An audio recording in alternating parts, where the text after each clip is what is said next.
We are here on November 10th, right? November 10th. At UCLA, where it's a beautiful day. The sunshine is shining. And we're about to hear an extemporaneous speech on the question, would sanctions on Iran actually halt nuclear advancement? Up until 1978, Iran was a prospering economy and a main tourist destination. It was a place where you could go skiing, where you could go to a major city, where you could shop, where you could meet nice people and have delicious food. But in 1978, the world was shocked as the people of Iran overthrew a government. Stay firm in your power stance. It was one of the first times in a nation's history that a country with a good economy had a rebellion. My parents were children at that time in Iran, and they had to flee out of the country and come to America. Now, what I've learned is that before the revolution, the Iranian economy was great and the people were happy. The people supported, well, not to an extent. The government was good and the economy was great. What has happened in the time since the rebellion is that the economy has gone down, the people are suffering, and we have to put an end to this. We've seen that in 2005, the World Bank reported that 1.45% of the people in Iran were below the poverty line. In 2007, it was 18.7%. We see an exponential increase in the poverty of Iran, and this is mainly because of the economic sanctions that have been put on the Iranian people by countries like the US and the UN in an attempt to stop the authoritarian regime. But what I'm here to tell you today is that economic sanctions will not halt nuclear advancement for two reasons. The first is that all it's going to do is increase regime support. Because when we impose these economic sanctions, it does not affect the policymakers, but it affects the people themselves. And the second is that it will not work because empirical evidence, when we look throughout history, economic sanctions are not a tool for big policy change. Now we move on to the first contention, which is that the burdens of sanctions do not affect policymakers. And now we see with most of these corrupt nations, or fairly corrupt nations, that the people at the top are always going to be able to make money from the people at the bottom. And that's simply what's happening here, is because no matter how many sanctions we put on, no matter how hard we make it for the economy, the people that are actually dealing with the brunt of this economic sanctions are the people themselves. In fact, a report published by the Center for Arms Control and Non-Proliferation stated that those hit hardest by the sanctions seem to be precisely those who otherwise would support a more moderate government in Iran and who look favorably on the US. What we do by imposing these sanctions is not try to stop the government, is not try to stop them from halting nuclear advancement. What we do is we build support. We are counterproductive because all we do is make the people support this nuclear advancement. Additionally, from the Center for Arms Control and Non-Proliferation, Lacey Haley stated in June of 2015 that the regime is capitalizing on this and using it as a tool for power. Basically what it means is the government can say, hey guys, look, we're just trying to have this peaceful nuclear arms program, and the West just keeps throwing sanctions on us, making your life difficult. And the people are buying it. What it means is that it's harder for the people to see any support from the West, and we build a stronger support for this regime. And no doubt that this regime must end. This is a theocratic, authoritarian regime that is oppressing the people, that is allowing the rial to drop 80%, which was shown by Stephen Platt at the Gateson Institute. But we need to stop this. And by imposing economic sanctions, all we do is affect the people at the bottom of the chain. We show that we don't support them, and what that does is build support for the regime. And when the regime has the support of the people, there is no reason for them to ever change their policy. There is no reason for them to halt nuclear advancement. And so that is why, logically, we see that all we are going to do is, first of all, continue to hurt civilians, as we have shown, that we're going to continually decrease the value of the rial. It's already at 80% its initial value. And additionally, we're going to build support for the regime. What this is going to do is propagate radical regimes in the Middle East, and additionally, it's going to increase instability. But with that, we move to our second contention, which is that empirical evidence and history has shown that nuclear sanctions don't work. We can just use some basic examples that we all know of today, with Cuba and North Korea. When Cuba was taken over by Fidel Castro and the communist regime, quickly countries imposed sanctions on them. And in fact, we still had sanctions on them, and only now are we allowing any sort of trade or travel.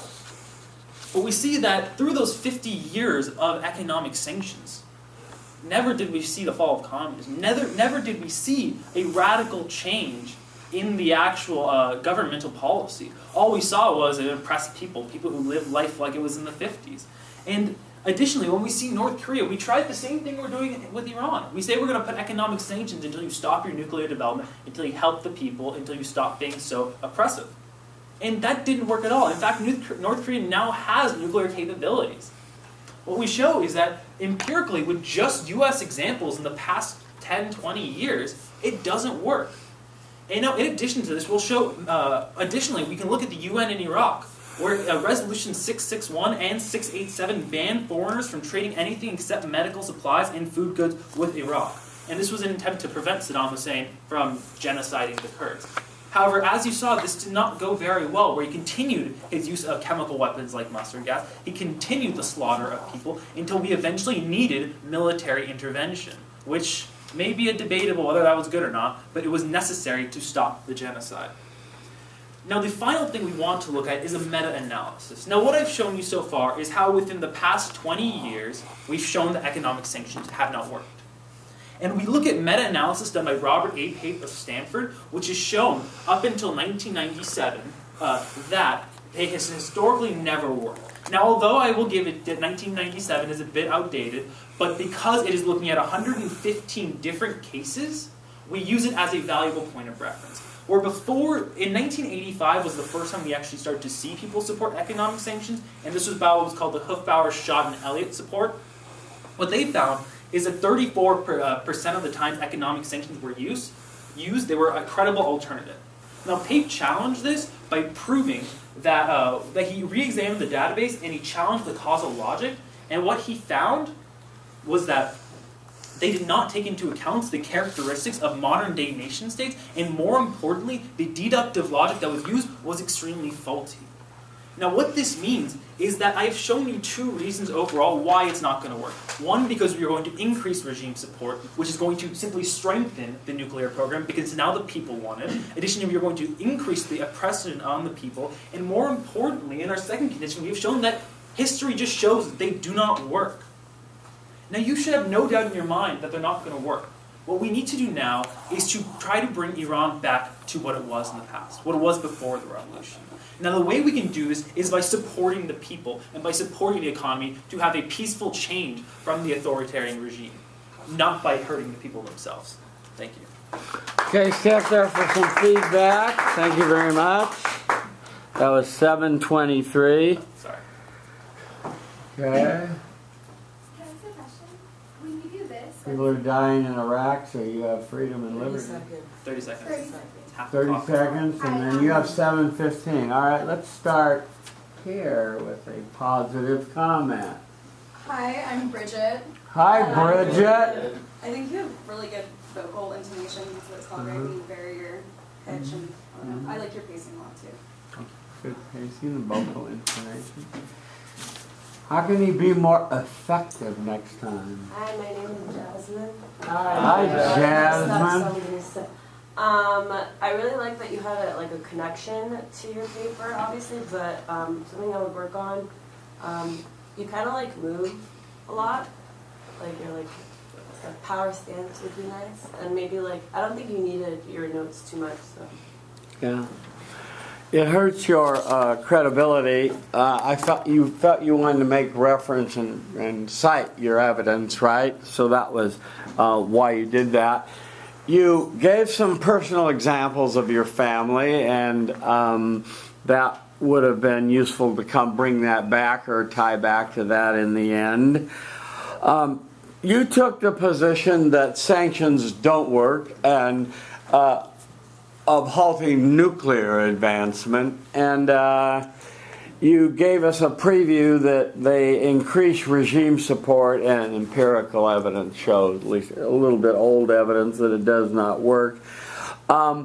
Your sixth statement was a little vague because you said we must stabilize the regime because we must help the people who are living in poverty due to the extensive sanctions. Help them. How?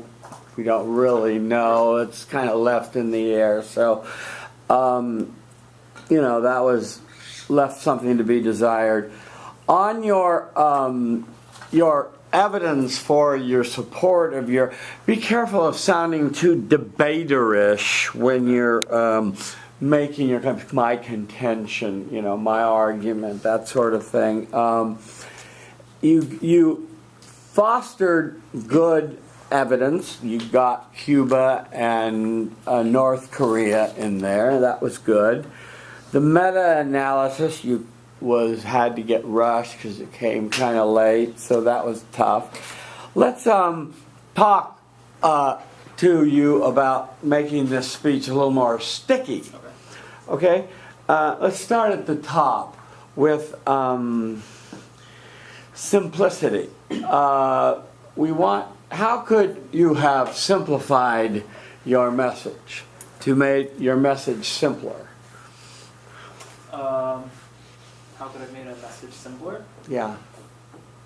With that economic sanctions don't work, especially.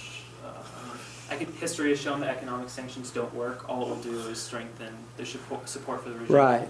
Right. I think I would have liked you to have said, sanctions don't work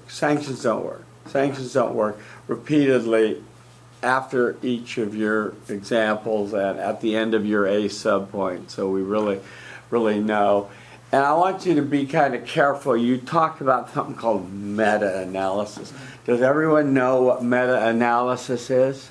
What is meta-analysis? When you just analyze a bunch of different other studies and look at their methodology and critique it, right? Yeah. So make that clear. Okay. What's the second thing in making something sticky besides simplifying your message? Let's go to you. What did you put in this speech that was unexpected? You want to always have something in your speech unexpected that will grab your attention, that will draw your audience in a new way. Did you design anything in unexpected? Anything unexpected, no. Yeah. Yeah, that's true. So think consciously, I want to put something unexpected in as an attention management grabber. Right. And think it usually can come in your intro or in your conclusion. It can be something you do physically. It can be something you say. It can be the way you say it. It can be a stop with a dramatic pause. This thing about walking, we've talked to you about it before, and I don't know, short of duct taping down your feet, what to do about it, except, you really like to mosey about. Right. And I'd like to see you not mosey so much. So we have unexpected. Then we have C, and the success of stickiness, which is credibility. And there's two levels that a speech gets credibility on. The first level is by citing your sources and giving them credibility, saying this is a good professor and it's recent evidence. Do you think you did that well enough with your citations? I think I did that to an extent. I think I missed I missed one of them. I don't think I said, what's her name? Lacey Hales?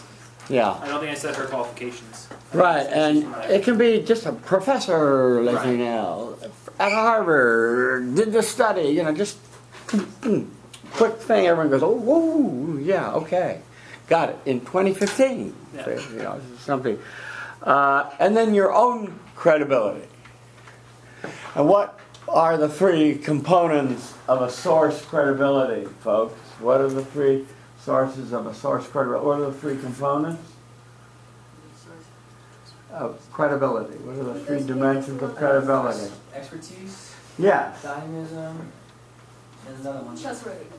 Thank you. Good. Look at you. Ooh, Bridget. Someone was listening in class. Okay, so did he seem expert? Class? Yes. Seems so, yeah. Did you trust him?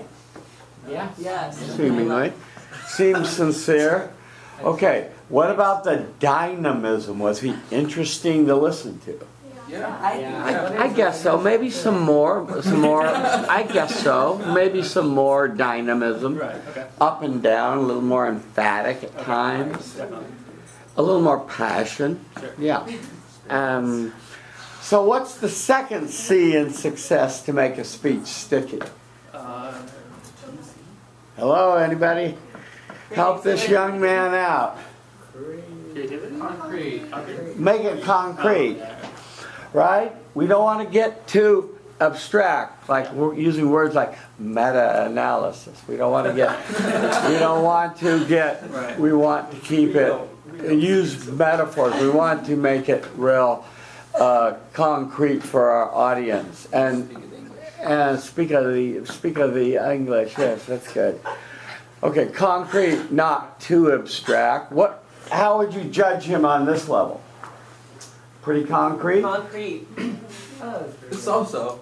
Yeah, so. What should he work on? Okay, what do you say? Less bigger words. Say your name, stand up if you can. My name's Sheehan. Acer, huh? No apple, huh? No, I don't have any apples. Except for that.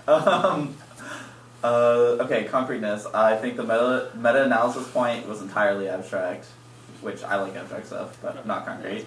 The second point was real life examples, so that was totally concrete. Cuba and North Korea.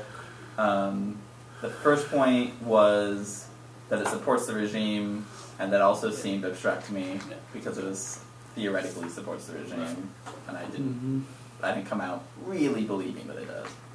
Okay, that's honest feedback for you. The meta-analysis, if you're going to use that kind of stuff, then you can say, well, then you translate. So what does this mean? Right, yeah, I ran out of time when I was doing that. What does this mean, okay? And then what does the E stand for in the success of a sticky speech? Emotional connection. Did he connect with you emotionally? Person Especially bring out your represent. family. When he brought up his family. Okay, so stories help you connect, and then the more you can make an emotional connection and consciously think, I want to emotionally connect, and how do you make an emotional connection with your audience? Stories, but you also feel the emotion by felt sensing. It's also the way he uses words. By the way he uses words. Tone. The tone. By remembering the emotion, reliving it, and we will feel it too. Okay? That's called felt sensing.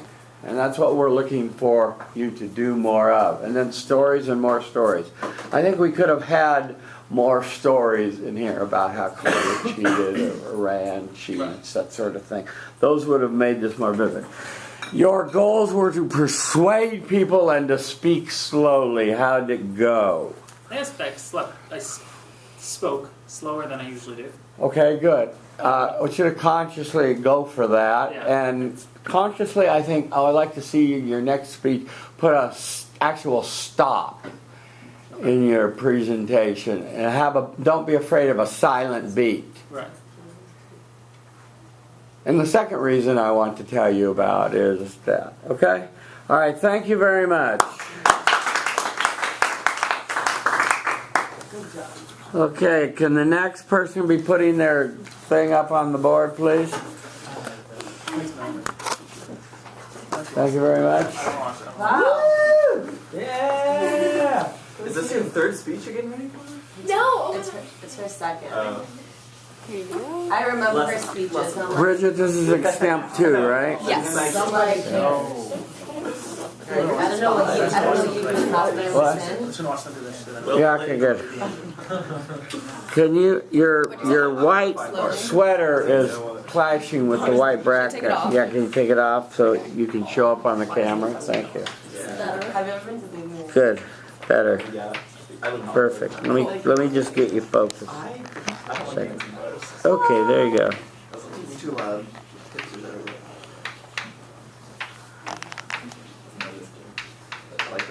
What did you? Oh, Yeah. okay. Okay, well, we're close to starting, maybe. Yeah, almost done. Mary's Joanna. I didn't take that one. That's fun. And the second extemp will here today focuses on a very controversial issue.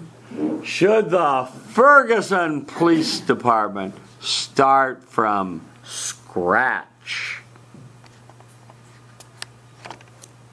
Hi, I'm Bridget. Hi, Bridget. I want to ask you guys a question. If you notice that there's mold growing on your loaf of bread, do you try to cut out the moldy parts or do you just toss the whole thing away?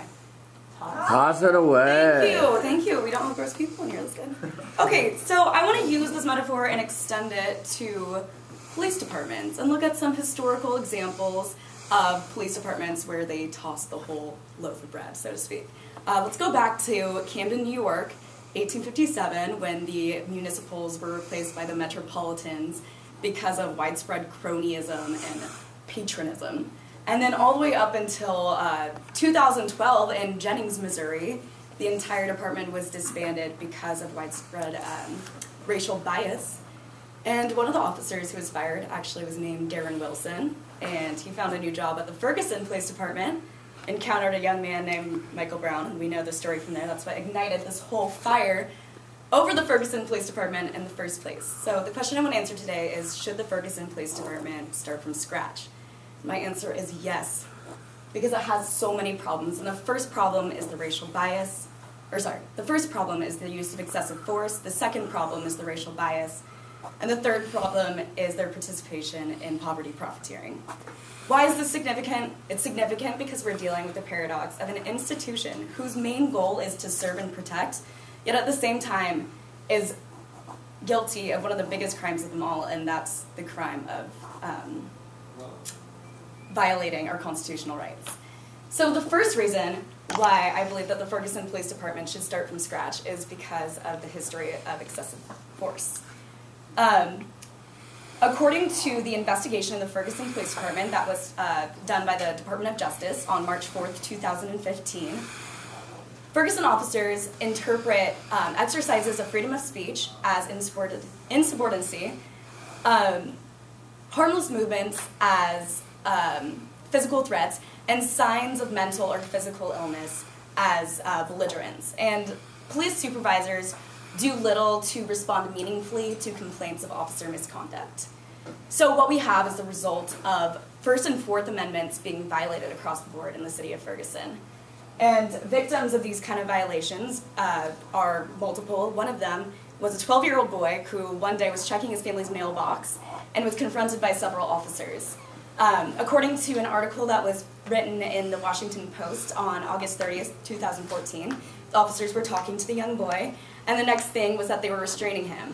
And because the boy was shirtless, they grabbed him around the neck and tied his hands and feet behind his back, all while his mother was inside of the house. In this example in particular, there is no argument that the officers were operating with self-defense or anything.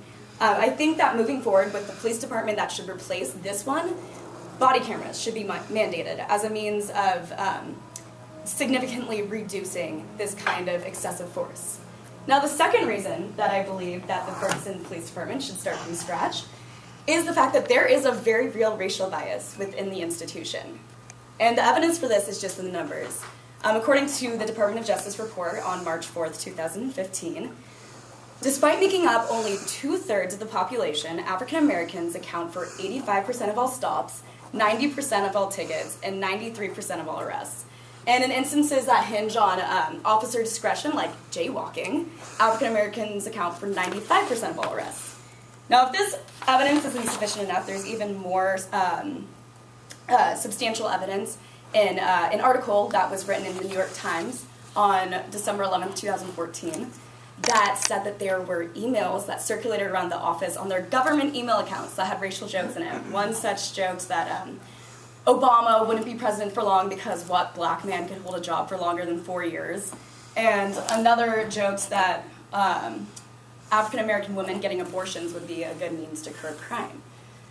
So this is some evidence of very real racial bias. And I think one of the most glaring issues here is that of the 54 sworn officers in the Ferguson Police Department, only 4 of them were black. And I think that moving forward, the new police department should match the demographics of the city which they govern. Now, the third reason why I believe that the Ferguson Police Department should start from scratch is because there is evidence that the police department has participated in poverty profiteering, or using police methods as a means to gain revenue. So in addition to statewide felony laws, the city of Ferguson also has a very strict municipal code, which includes laws like high grass and weeds laws, dog barking laws, dog running at large laws, laws that require you to have permits to run an apartment or use the city's trash services. And they enforce these laws very strictly, and increasingly so. According to the Department of Justice report on March 4th, 2015, there was a 50% increase in ticketing from 2010 to 2015, while the number of tickets for serious offenses like DUI, assault, and stealing remain constant. So what's happening here is that they're using this municipal code as a means of ticketing people to gain more revenue for the city. 27-year-old story, yeah. To look at an example of someone who's fallen victim to this is a woman named Marilyn Todd. She's 27 years old, and she's still paying off a ticket that she received when she was 15 for driving without a license. 12 years later, she's paid up to $6,000 in court fees, attorney's fees, and additional tickets, and when she wasn't able to pay on time, she had to serve jail time. But Marilyn's not a hardened criminal. Okay, she's a single mother of 3 children, and a nursing student during the day, and a low-wage medical worker at night. And she vows to do everything that she can to move her kids out of Ferguson so they will never have to deal with what she's dealt with. So, one problem with this department is that the incredible amount of decentralization that's unique to American police departments when you compare it to other developed nations throughout the world. And in an article written in Bloomberg Business on December 11th, 2014, it was suggested that we have a national oversight body. And this would create national mandated standards for everything from officer selection to training to enforcement to treatment of suspects. The fact that we don't have such an oversight body in the first place is kind of a scary thought, and makes it seem kind of like a no-brainer that such corruption like poverty profiteering could take place in a city like Ferguson. So in conclusion, there should be no doubt in this room that yes, the Ferguson Police Department should absolutely start from scratch. There are just too many problems with it. And 1 is the excessive force, 2 is the racial bias, and 3 is the participation in poverty profiteering. There's just too much mold on this loaf of bread, and we need to toss it completely. The new police department that should replace it hopefully will operate off of integrity, trustworthiness, accountability, and most of all, operate to truly serve and protect. Thank you. Thank you. 6:51.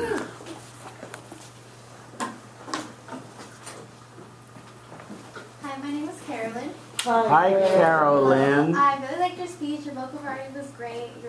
Your examples were really sticky. Just awesome speech. Thank you. Thank you, Caroline. Yes, please. Improvement? Yeah. How can she be more effective next time? Yeah. Hi, I'm Charlie. Hi, Charlie. So, because I was sitting here, I realized that I'd have to be the one to give you your improvements, so I was watching this carefully and closely. And really, you did a great job. The only thing I could even mention is that when you look to recall a fact and you can't really quite remember it, you tend to look down to kind of recall it. Yeah. And that's just like something that'll pass the time, and it's really not that bad. It's just that I happen to be watching closely. But yeah, other than that, it was perfect. So, good job. Thank Okay, you. good. Thank you, Charlie. Yes, this was a really well done speech, Bridget. I appreciate you've improved over your last speech.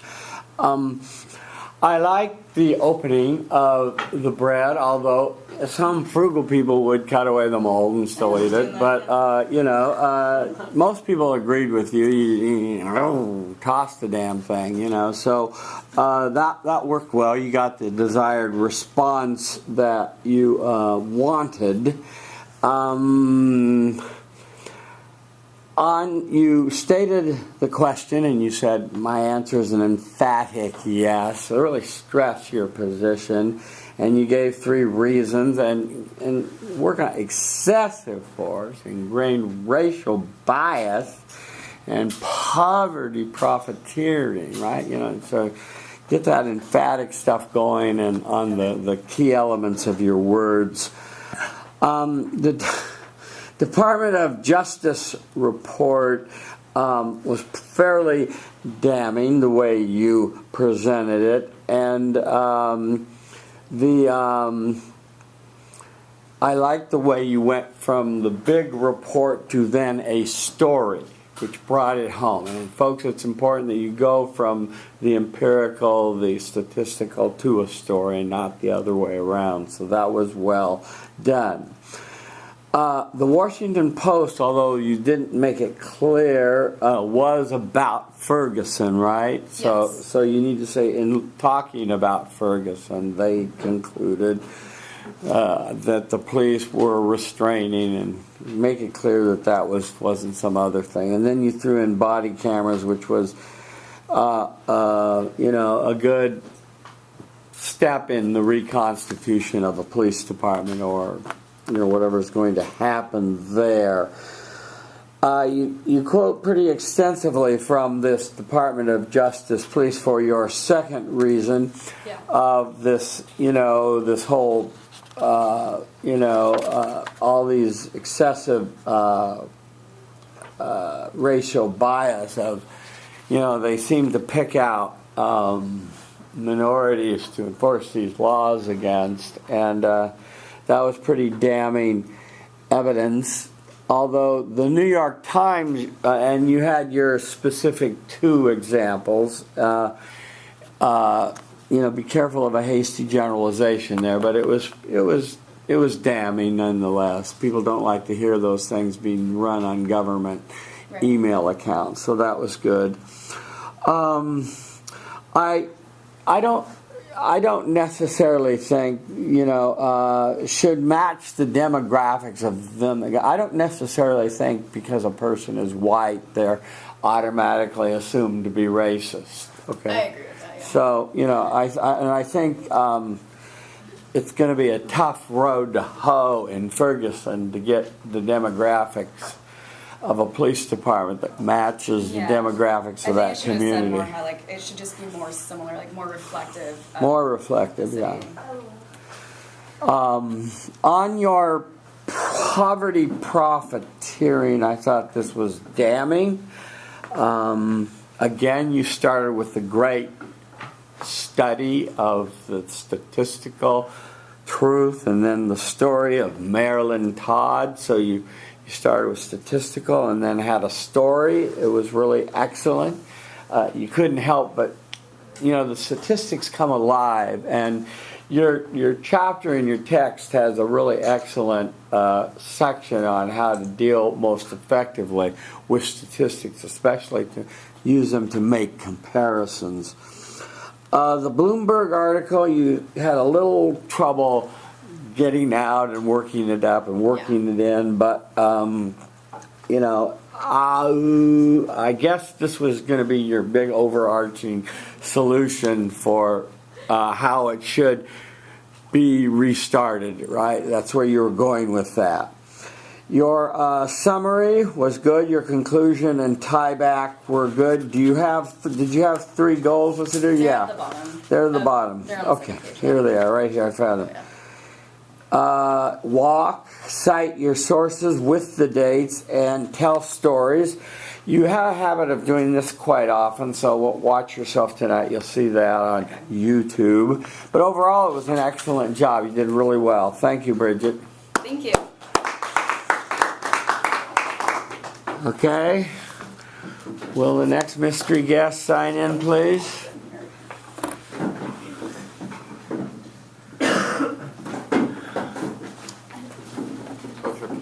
Yeah, quickly. Here's my self-evaluation from the first one, and then here's my outline. Good. Thank you, Madison. Sure there are not 2 D's in your name?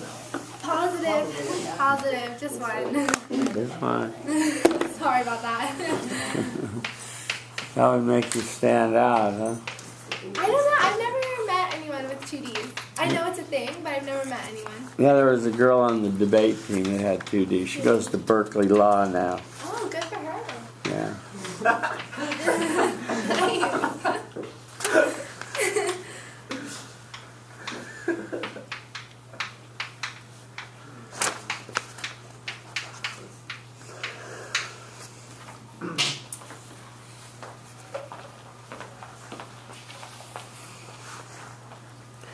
Okay. Madison stands before you, managing attention, communicating respect non-verbally, saying to herself, I respect my audience. Finding friendly eyes near the front and center, say your name, feel the love. Start your speech. Hi, I'm Madison Blackburn, and Hi, Madison. and my mom uses marijuana. The summer before I came to UCLA, she was diagnosed with pretty aggressive breast cancer. And after countless surgeries, chemotherapy sessions, and radiation, she's experienced a lot of side effects and symptoms.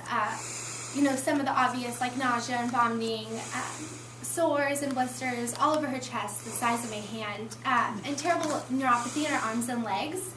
And her doctors prescribed a host of pills to try to help alleviate her of that pain, and nothing was really working, so he finally suggested medical marijuana. And although she uses it in very rare instances, she does experience a lot of relief from her symptoms because of the benefits of marijuana. And I feel very lucky that we live in a state that allows medical marijuana. Only 23 states do, so it's not an option for over 50% of the American population, which is really unfortunate. I'm here today to answer the question, should the federal government legalize marijuana? And I'm going to give you 3 reasons why. First, the tax revenue and job creation. Secondly, the savings in the criminal and judicial departments. And third and finally, the health benefits of medical marijuana. Now, this is important to each and every one of you because studies show that about 50% of Americans have at least tried marijuana by the time that they have graduated high school, and about 1 in 17 people use it on a daily basis, according to the Washington Post in September of 2015. So if you are one of those people, if marijuana is legalized, you're going to get a stronger, safer, and cleaner product. And if you do not use it on a regular basis, this is still a really good thing because you're going to get decreased taxes, better public works, better schooling, better roads, and if we're lucky, maybe less traffic in the LA area. So it's a win-win for both people. Now, the first reason why I think the federal government should legalize marijuana is because of the tax revenue and job creation. The Economist said in October of 2015 that the first 8 months of this year, Colorado has raised $72.5 million in tax revenue from marijuana sales. And they're on track for the end of the year to make $109 million. Just to give you some perspective, their annual budget is only $27 million, so almost 4 times as much as their annual budget they've made in marijuana tax revenue alone. And if you take that number, 109, multiply it by all 50 states, that's $5.5 billion that the government is foregoing by keeping marijuana illegal. The Economist goes on to say in an article in January of 2015 that Americans spend on average $40 billion a year getting high, which means that money is not going to our government and to public works, but instead to criminals. The week in November of 2014 said that Colorado has had 10,000 jobs being created out of thin air, basically, due to the legalization of marijuana. And not only does that help the obvious, such as like farmers or dispensaries, but it really has a waterfall effect into many different industries, like transportation, marketing, lab testing, to make sure it's up to standards. So that is the first reason why I believe the federal government should legalize marijuana. The second reason why I believe the federal government should legalize marijuana in the United States is because of the savings in the criminal and judicial system. 658,000 people were arrested on marijuana possession charges in 2012, according to the FBI. And according to New York Times in 2015, that's the equivalent of spending about $3.6 billion per year on stopping the spread of marijuana, which is a lot of time, energy, and resources that our police force is putting in to something so small as a joint, when they could be putting into something more serious and important, like DUIs per se. The Washington Post said in October of 2015 that 14% of our prison population will be reduced if marijuana is legalized. And 32% of defendant filings are due to minor drug-related problems. And that's the largest percent of defendant filings of every single category, which is a lot of time that not only our police department, but our judicial system is putting into this. And that's a lot of time and effort and wasted money for something that is really as harmless as a cigarette. Also, again, I want to circle back to a point I made earlier that people are spending $40 billion a year getting high when it is illegal, which means that money is not going to the government but to criminals. So police are trying to play catch up to this game that is really out of control, but something that really could be handled so easily as just legalizing it in the United States. So that is the second reason why I believe the federal government should legalize marijuana. The third and final reason why I think the federal government should legalize marijuana in the United States is due to the health benefits of medical marijuana. The National Drug Abuse Institute reported in an article in July of 2015 a host of different symptoms and illnesses that marijuana has been shown to treat, and I'll just list a few right now. Epileptic seizures, muscle control problems, autoimmune diseases, Alzheimer's, HIV/AIDS, and multiple sclerosis or MS, or just to name a few. Studies have also been shown that marijuana can actually shrink the size of a tumor cell or even kill it completely, especially when coupled with radiation therapy, which is awesome news. But unfortunately right now we can't even use it because it's illegal. It has also been shown to decrease the size and even kill, in some instances, the most common type of brain tumor. So that's really important, great information, but by keeping it illegal, it's not an option for the population to use for health benefits. Again, I just want to say the federal government should legalize marijuana for three main reasons: tax revenue and job creation, the savings in the criminal and judicial systems, and finally, the health benefits of marijuana. This is important to each and every one of you, again, because if you do use marijuana, you're going to get a safer, cleaner, and stronger product, and it's going to be much more easier to get your hands on. And if you don't, you're still going to experience the benefits from your decreased taxes, increased public works. And also, like my mom, I'm sure many of you have a friend or a family member who's going through something that is putting them through a lot of discomfort, maybe an illness or some sort of symptoms or side effects that really they could be alleviated and get a better quality of life through the use of medical marijuana. But right now only 23 states allow it legally, and so that means half the population does not have that option. So really, all in all, no matter if you use recreational marijuana or not, the federal government should legalize it because of the three reasons that I've stated. Thank you so much. 6:33. Oh, shoot.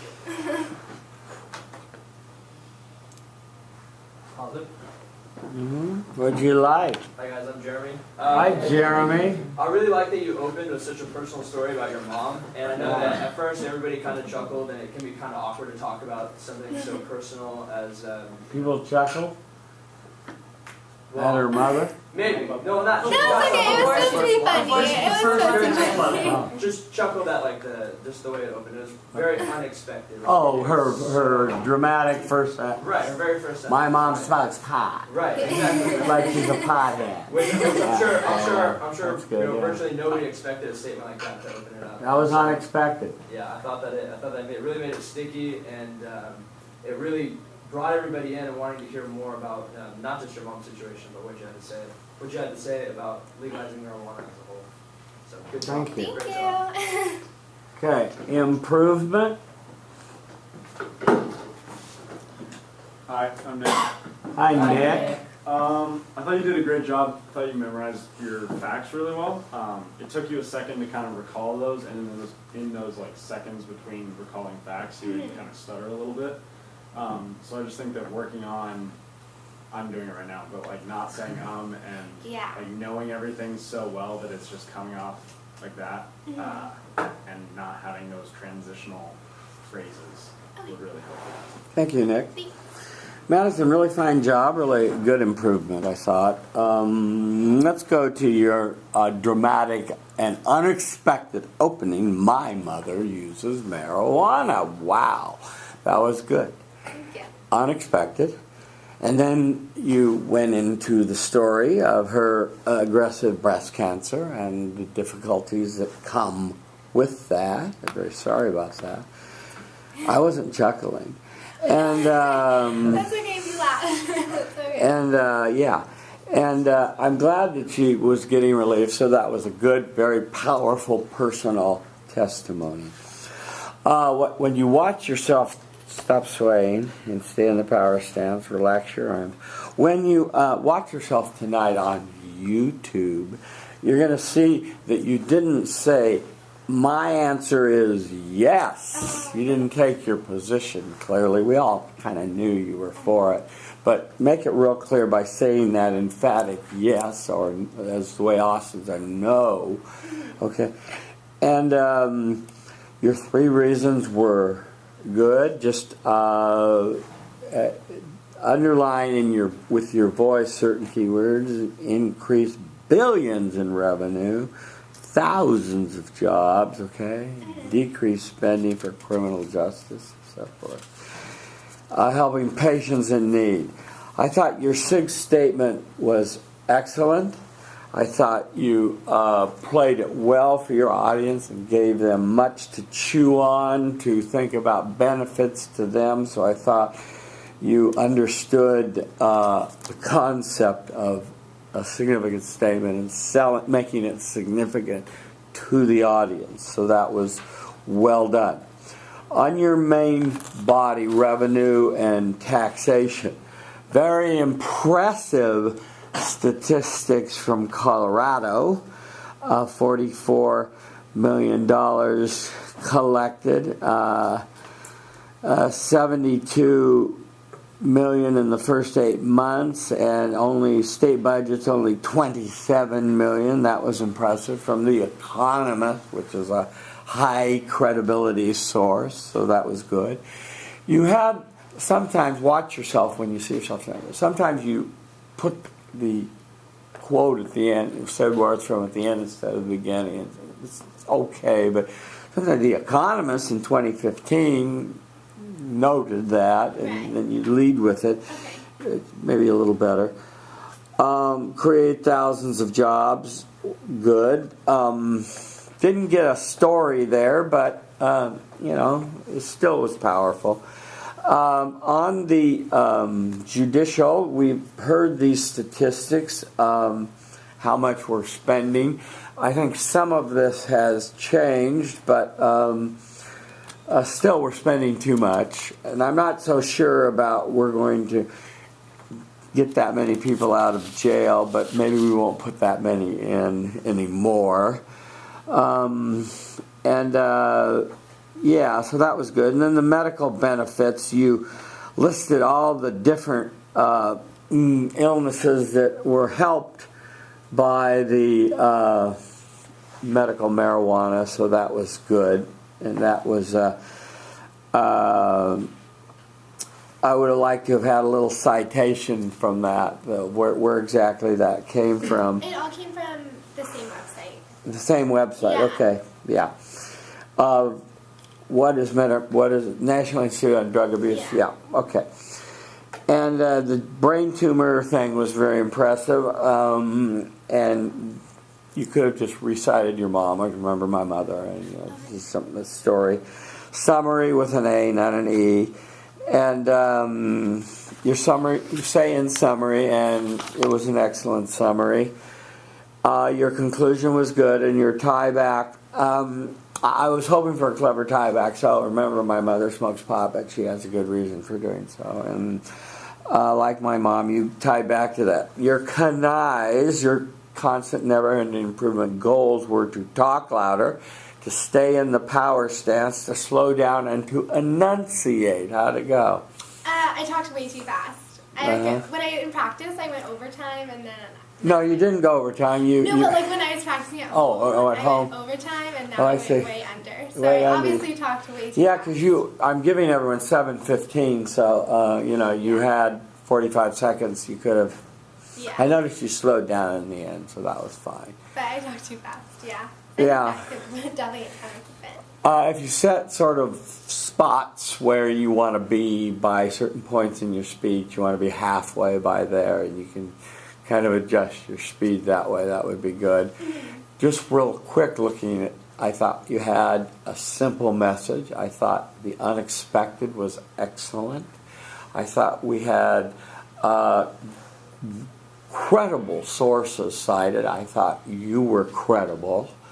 I thought you were sincere. I thought you were emphatic and interesting. There was dynamism in your delivery, and you were trustworthy. You were sincere. Your evidence was credible as well, so that was good. I thought mostly it was concrete. There was nothing too abstract here, so that was good. Maybe just a story or two more. Would have brought it home. You Okay. could have thrown it in. Never having too many stories, but not in place of the good statistical story you told. But it was real good. Good job. Good improvement. Thank you. So much.